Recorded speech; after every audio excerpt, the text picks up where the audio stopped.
বন্ধুরা, আপনারা কি বিশ্বাস করতে পারেন এই ভিডিওতে দেখাবো ছোট্ট একটি 6 বছরের সন্ন্যাসী। সে আসলে পৃথিবীর সব থেকে ছোট মার্শাল আর্ট প্রশিক্ষক। সে তার চমৎকার শাওলিন মার্শাল আর্ট দক্ষতার জন্য জনপ্রিয়। তার নাম সানবাও। সে চীনের ডেনভেন হিনানে থাকে। তার পরিবার একটি শাওলিন মন্দিরের কাছে থাকে। তার বাবা মা চেয়েছিলেন তার একটি শক্তিশালী শরীর হোক।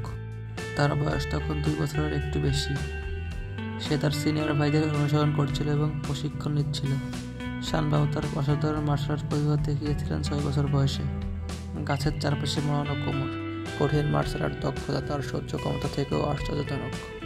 সে পানির ট্যাঙ্কের কোনায় হ্যান্ড স্টাইলে অনুশীলন করেন। ক্লান্ত হয়ে কষ্টে তার হাত কাঁপছে, সে এখনো ধৈর্য ধরে আছে। প্রচুর ঘেমেছে কারণ সে ক্লান্ত, কিন্তু নড়াচড়া করতে অক্ষম। সে সামরিক স্কোয়াটিং পদক্ষেপ গ্রহণ করেন। ক্লান্ত হয়ে দাঁতে দাঁত কিরমির করেও সে সোজা হয়ে থাকার চেষ্টা করছে। তার অধ্যবসায় দেখে সবাই বিস্মিত। কয়েক মাস কঠোর প্রশিক্ষণের পর সানবাও তার মার্শাল আর্ট দক্ষতা ভালো এবং আরো সূক্ষ্ম করে তুলেছে। ফলস্বরূপ তিনি শাওলিনের সর্বকনিষ্ঠ সন্ন্যাসী প্রশিক্ষক হন। বন্ধুরা, এই ভিডিওতে দেখিয়েছি সাংবাওকে। আপনি এই ছোট্ট স্তম্ভ সম্পর্কে কি মনে করেন? কমেন্ট করে জানান এবং আমাদের সাবস্ক্রাইব করে পাশে থাকুন।